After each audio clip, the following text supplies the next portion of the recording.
আমিন দেখিয়ে দিলেন। নবীজি প্রত্যেকটা দেখে দেখে মক্কার মানুষদেরকে উত্তর দিয়ে দিয়েছিলেন। সম্মানীয় সুধী, আজকের প্রসঙ্গ এই পর্যন্ত।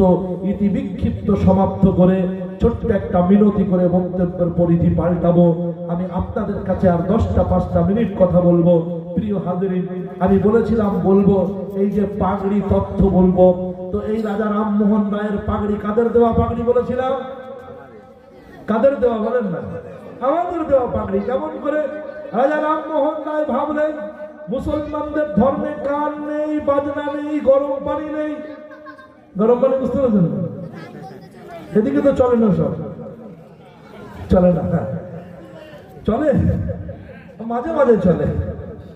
সম্মানীয় ভাই আমার, তো যেখানে গান নেই, বাজনা নেই, নোভেল নেই, নাটক নেই, নর্তকী নেই, আর রং বেরঙের কলা কৌশল নেই, যেখানে গরম পানি নেই, সেখানের মানুষ কি করে একে অপরের মধ্যে মিল মহব্বতের সঙ্গে থাকে? কিসের লালসায়, কিসের নেশায়, কিসের ভরসায় যুবকরা মসজিদের আওয়াজ পড়তে যায়?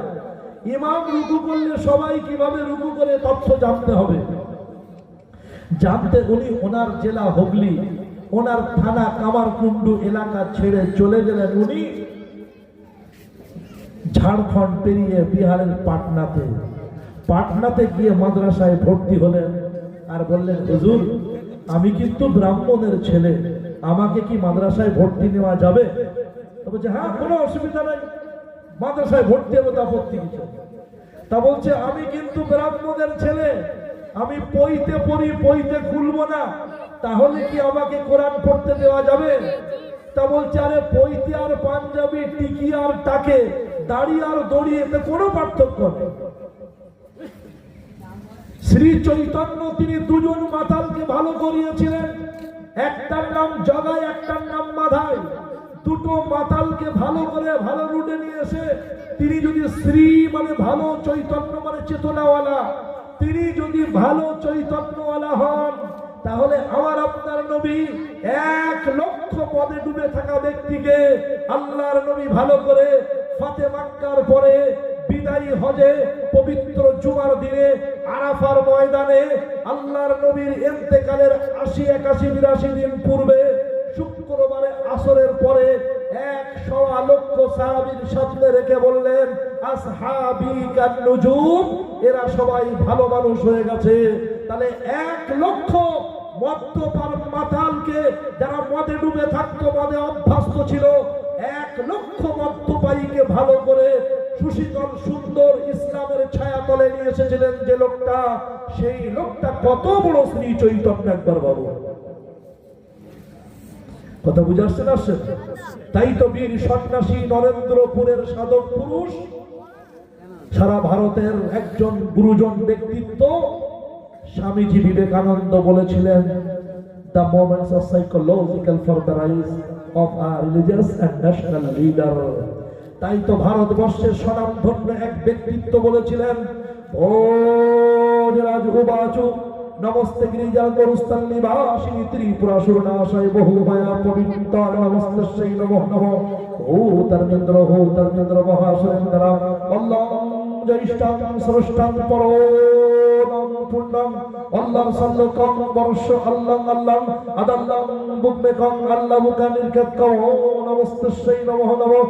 সব বলে বিষ্ণু যশু সবেদুর মমং ভুবং সুমতং মতারি কর্ণং দেশাতং সুমতং মতারি কর্ণং দেশাতং লা ইলাহা বিপাপম ইল্লা ইলা পরম পাদং জন্ম বৈকুণ্ঠ বিনীতিত জপিনাম মুহাম্মাদান জপিনাম মুহাম্মাদান জপিনাম মুহাম্মাদান।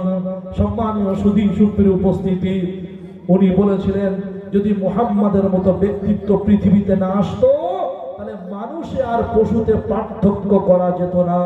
তিনি এসে মানবের বিবেক চেতনাকে ফুটিয়ে দিয়ে পশুর সঙ্গে তার চলাফেরা আলাদা করেছেন, সভ্য বানিয়েছেন, সুশৃঙ্খল বানিয়েছেন, সিভিলাইজেশন দিয়েছেন। Islam complete code of life. Islam I shall love all mankind. Islam I surrender law of Allah and system of Muhammad Rasulullah, peace be upon him. আল্লাহর প্রিয় পয়গম্বর, এটা তার পক্ষ থেকে দেওয়া উপহার। সম্মানীয় সুধী সুপ্রিয় উপস্থিতি, আমার তাই রাজা রামমোহন রায় বললেন, আসল ধার্মিকদের মধ্যে কোনো লড়াই নাই। শ্রী শ্রী রামকৃষ্ণ পরমহংসদেবজি উনি কখনো কোনো কারো সঙ্গে মারামারি করতে বলেননি। স্বামীজি আপনার রামকৃষ্ণজি উনি আপনার কখনো কারো সঙ্গে হিন্দু মুসলমানের লড়াই করতে বলেননি। আপনার এমনি ভাবে যারা আমাদের ভারতের প্রাণ পুরুষ বিশ্ববিনন্দিত কবি সম্রাট রবি ঠাকুর তিনি আপনার মারামারি করতে বলেননি। নজরুল ইসলাম বলা এক বৃন্তে দুইটি কুসুম, হিন্দু মুসলমান, মুসলিম তার নয়নমণি, হিন্দু তাহার প্রাণ বলে মিলিয়ে দিয়েছেন। কেউ কেউ আবার নানা ভাষা, নানা মত, নানা পরিধান, বিবিধের মাঝে দেখো মিলন মহান বলে মিলিয়েছেন। আবার কেউ কেউ বলেছেন সারে জাহাঁ সে আচ্ছা हिंदुस्तान हमारा हमारा, हम बुलबुल है इसकी ये गुलसितारा हमारा हमारा, सारे जहां से अच्छा हिंदुस्तान हमारा हमारा।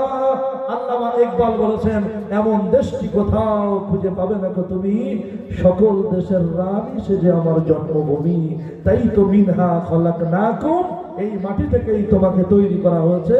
অফিহা নুঈদুকুম, আবার এই মাটিতেই তোমাকে দাফন করা হচ্ছে। ওমিনহা নুখরিজুকুম তারাতান উখরা, এই মাটি থেকে আবার তোমাকে তুলে কিয়ামতের ময়দানে নিয়ে যাওয়া হবে।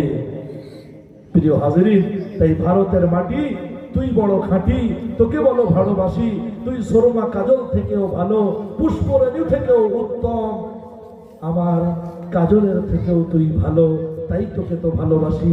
হে পবিত্র মাটি, তুই আমার কাছে প্রেমের দুর্গ, প্রেমের বড় খাঁটি। প্রিয় হাজরিন, তাই মক্কা মদিনার পরে, মসজিদে আকসার পরে সব থেকে বেশি যে মাটিকে ভালোবাসি সে মাটি হলো ভারতের মাটি। তাই এই মাটিতেই বাঁচবো, এই মাটিতেই থাকবো।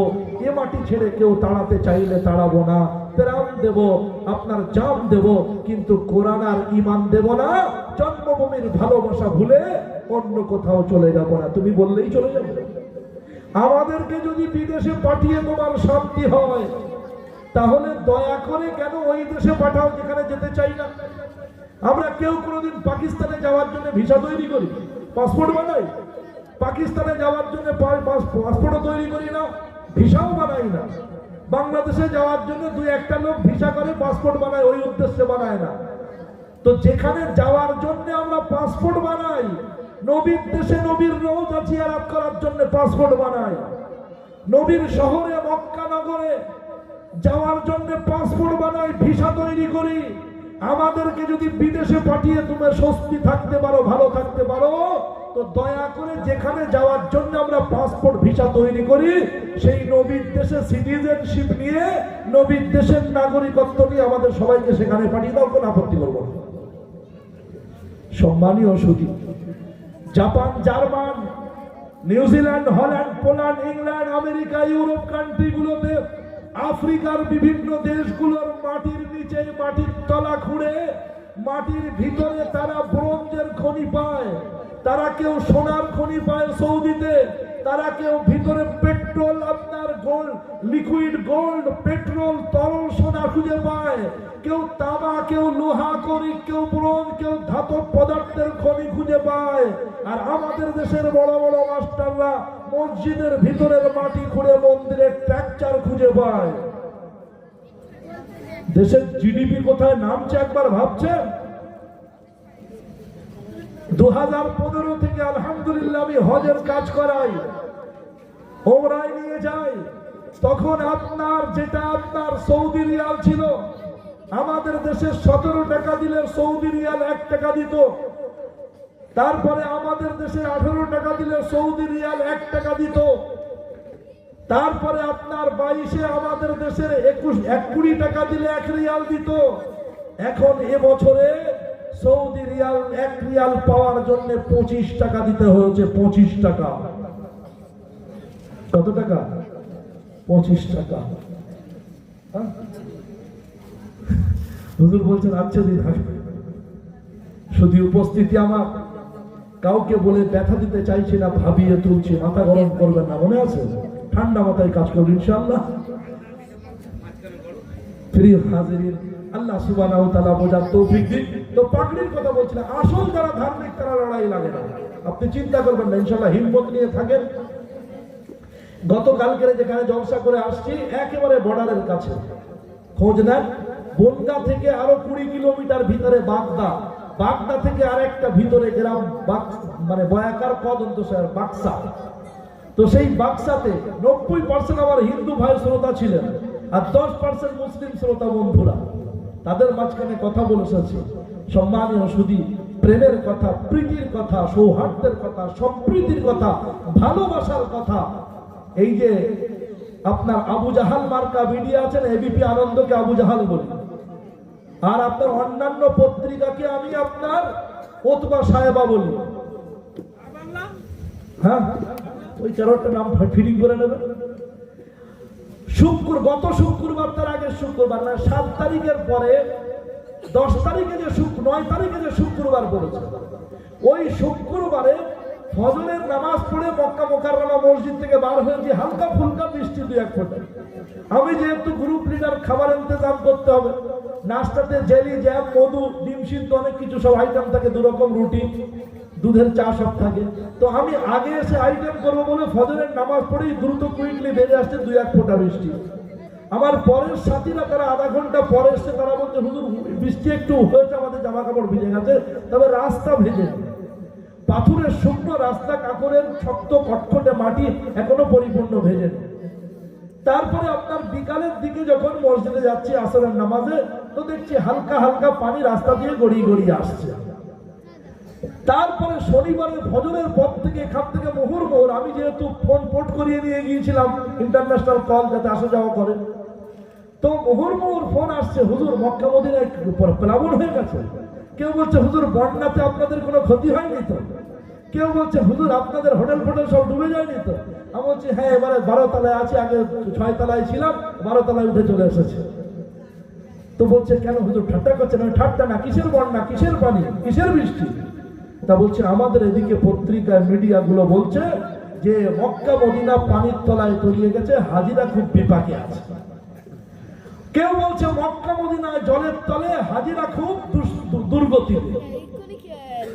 আমি বলছি হায় হায়, এইরকম টাটকা একেবারে খাঁটি মিথ্যা কথা যদি এই প্রসঙ্গে বলে, অন্য প্রসঙ্গে কত না জানি মিথ্যা বলে। তাহলে এরা মিথ্যকের পুত্র, মৃত্যুক তার পুত্র, মৃত্যুক তার পুত্র, মৃত্যুক তার পুত্র, মৃত্যুক সংবাদ দিচ্ছে। মিথ্যার উপরে বেশ করে এরা সংবাদ ছাপলাই করে। সেজন্য প্রিয় ভাই আমার, এই মিডিয়ার বন্ধুরা, এদেরকে বন্ধু বলতেও ঘৃণা হয়। এরা সমাজে সম্প্রীতি, সৌহার্দ্য, সুন্দর তথ্য পরিবেশন করে সমাজকে সুশৃঙ্খল এবং প্রেম ভালোবাসার বাতাবরণ সৃষ্টি করবে, তা না করে এরা মানুষে মানুষে লড়াই লাগানোর ফন্দি করে। তো আসল ধার্মিক কোনোদিন লড়াই লাগায় না, মনে থাকবে ইনশাল্লাহ। এই জন্য দাড়িতে আর কইতে দড়িতে, পইতে আর পাঞ্জাবিতে, টিকিতে আর ওমরা করার পরে টাকেতে কোনো ঝামেলা নাই। আসল ঝামেলা যারা ভাত দিতে পারে না তারা জাতপাতের রাজনীতি করে, যারা চাকরি দিতে পারে না তারা বাবরির পিছনে পড়ে। চাকরি দিলে আর বাবরি নিয়ে পড়তে হতো না, মানুষকে ভাত দিলে আর জাতপাতের কথা বলতে হতো না। মানুষকে ঘরে ঘরে ভাত দাও, ভোট পেয়ে যাবে, চিরতরে গদি থাকবে। মানুষকে চাকরি দাও, বাবরির কথা বলতে হবে না। কথা বুঝে আসছে? শুধু উপস্থিতি আমার। তো এই যে রাজা রামমোহন রায়ের মাথায় পাগড়ি দেখছেন, এই পাগড়িটা আমাদের দেওয়া দান। উনি যখন পাটনা মাদ্রাসায় গেলেন, কোরআন পড়লেন, ফার্সি পড়লেন, উর্দু পড়লেন, উনি ভালো বাংলা জানেন, উনি ভালো ইংরেজিতে স্মুথলি কারেক্ট প্রনাউন্সিয়েশনের সঙ্গে কনভারসেশন করতে পারেন, স্মুথলি ইংলিশে কথা বলতে পারতেন। উনি যখন 3 বছর পরে মাদ্রাসায় পড়ে যখন ফিরছেন, ওনার গুরুদেবদেরকে বলছেন, হযরতজি আমার মাথায় একটু হাত দিয়ে আশীর্বাদ করে দিন। ওনার গুরুজিরা বলছেন, বাবু 3 বছরে অনেক কিছু শিখলে, তর্জমা শিখলে, অনুবাদ শিখলে, আরবি কোরআন পড়া শিখলে, ফার্সি ভাষা জানলে, উর্দুতে তুমি কথা বলতে পারো, নজম কবিতাও লিখতে শিখেছো। আজকে তোমার মাথায় হাত বুলিয়ে আশীর্বাদ তো করবো, কিন্তু আমাদের আশীর্বাদের সিস্টেম অন্য। ভিন্ন। বলে কেমন? তা বলছে আমি তো তোমাকে একা পড়াই নাই, তোমাকে তো অনেকজন পড়িয়েছে। তোমাকে পড়ানোর পিছনে তোমার খাবার দাবার ব্যবস্থা এলাকার অনেক হিতাকাঙ্ক্ষী দরদি, মাদ্রাসার দিন দরদি মানুষেরা, মুসলিমরা করেছে। তোমার থাকবার জন্য এই বিল্ডিং অন্য কেউ করিয়ে দিয়ে গেছে। তো সবাই মিলে তোমার পিছনে যার যার করুণা দয়া অনুগ্রহ আছে সবাই মিলে তোমাকে আশীর্বাদ করবে। আর তার নিয়ম হচ্ছে একটা লম্বা পাগড়ি থাকবে, সেই পাগড়িটা তোমার মাথায় জড়ানো হবে। আর যারা যারা তোমার পিছনে সহযোগিতা করেছে সবাই তোমাকে আশীর্বাদ দেবে, সবাই একটু হাত বুলিয়ে দেবে। বলছি এটা তো আমি গর্বিত হব, আনন্দিত হব, উল্লাসিত হব, হর্ষিত হব, উচ্ছ্বাসিত হব। এটা করলে তো আমি ভাগ্যবান হব। আপনারা করে দিন। মাথায় পাগড়ি নিয়ে চলে এলেন। এটা আমাদের দেওয়া পাগড়ি। ও পাগড়ি আজও উনি খোলেন, ওনার মাথা থেকে আজও কেউ খুলে দেয়নি। এই পাগড়ি আজ সেই বাচ্চার মাথায় পাগড়ি দেওয়া হবে, দায়িত্বের পাগড়ি। আজকে কোরআন হচ্ছে বিশ্বের জন্য রহমত, নবীজি হলেন রাহমাতুল্লিল আলামিন। ওই পাগড়ি নিয়ে বাড়ি ফিরলেন, হুগলি জেলায় এলেন, কামার কুন্ডুতে ওনার বাড়িতে গেলেন। আমি ওনার বাড়িতে গিয়েছি। এখন বিরাট বড় কলেজ হয়েছে, বিরাট এডুকেশন সেক্টর হয়েছে। ওনার পাশের গ্রামে জলসা করতে গিয়ে ওনার গ্রামটা দেখে এসেছি। প্রিয় হাজিরিন, সম্মানীয় সুধী, ওনার আব্বাকে বললেন, আব্বা, বাবা, আমি ভালো একজন জ্ঞানী হয়ে এসেছি। আব্বা বলেন, তুই ধর্মের নামে কলঙ্ক হয়ে কুলাঙ্গার বাড়ি ফিরেছিস, তোকে বাড়ি ঢুকতে দেবো না। তুই অচ্ছুক, আমাদের জাতের নামে তুই কলঙ্ক, তোকে বাড়িতে ঢুকতে দেবো না। উনি বললেন, আব্বা, আমি যেমন ইংলিশে কথা বলতে পারি, বাংলা দারুণ বলতে পারি, ভারত পথিক আমার উপাধি, আমি সুন্দর করে কোরআন পড়তেও জানি, আরবি ভাষাও শিখেছি, ফার্সি ভাষাও শিখেছি, উর্দুতে কোরআনের ট্রান্সলেশন করতে পারি, অনুবাদ করতে পারি। আব্বা, আমি এত শিক্ষিত, আমাকে ঘরে ঠাঁই দাও। আব্বা বলেন, তোর মতো অভাগা ধর্মের নামে কলঙ্ককে আমি তেজ্য পুত্র দিলাম। উনি বললেন, আমার মতো এইরকম যোগ্য, দক্ষ, ভালো ছেলেকে আপনার মতো বাবা যদি তেজ্য পুত্র দেয়, আমিও আপনার মতো পিতাকে তেজ্য পিতা দিলাম। বলে ওখান থেকে চলে এলেন কলকাতার নারকেলডাঙ্গা। নারকেলডাঙ্গা এসে মসজিদের ইমাম সাহেবকে সালাম কালাম করলেন, বললেন, হুজুর, আমি তো বিহার পাটনা মাদ্রাসাতে পড়ে এই ঘটনা আমার বাড়িতে থাকতে দিচ্ছে না। ইমাম সাহেব বললেন, তুমি আমার কাছে থাকবে, আসবে আমার যে খানা, তুমি খাবে সেই খানা, খেতে করবে না কেউ তোমাকে মানা। থাকলেন। তারপরে উনি ওখান থেকে লর্ড বেন্টিং এর সঙ্গে যোগাযোগ করলেন। লর্ড বেন্টিং এর সঙ্গে যোগাযোগ করে 1858 খ্রিস্টাব্দে উনি আপনার সতীদাহ প্রথার লম্বা কাহিনী, ওইদিকে যাচ্ছি না, তাহলে আমার বক্তব্য ফুরাবে না। এটা ক্লোজ থাকবে এই পর্যন্ত, লম্বা পড়েছে এ বক্তব্য। আমি কোনো কারো কাছে ধার নিয়ে বলছি না। 2015 সালে মুসলিম ইনস্টিটিউট হলে ওনাকে নিয়ে আপনার আপনার ওনাকে নিয়ে ওই যে বড় অডিটোরিয়াম হলে প্রোগ্রাম হয়েছিল, যে জওহরলাল নেহেরু ইউনিভার্সিটি থেকে, ক্যালকাটা ইউনিভার্সিটি থেকে, যাদবপুর বিশ্ববিদ্যালয় থেকে, শান্তিনিকেতন ইউনিভার্সিটি থেকে, ভারতের বিভিন্ন ইউনিভার্সিটি থেকে বড় বড় ডক্টরেট আর প্রফেসররা, পিএইচডি হোল্ডার এসেছিলেন। তার মধ্যে ডক্টর সাইদুর রহমান সাহেব, উনি আপনার রাজা রামমোহন রায়ের বায়োডাটা নিয়ে এসেছিলেন। উনি যেটা পেশ করেছিলেন পুস্তিকাকারে ছাপানো হয়েছিল, সবাইকে দেওয়া হয়েছিল।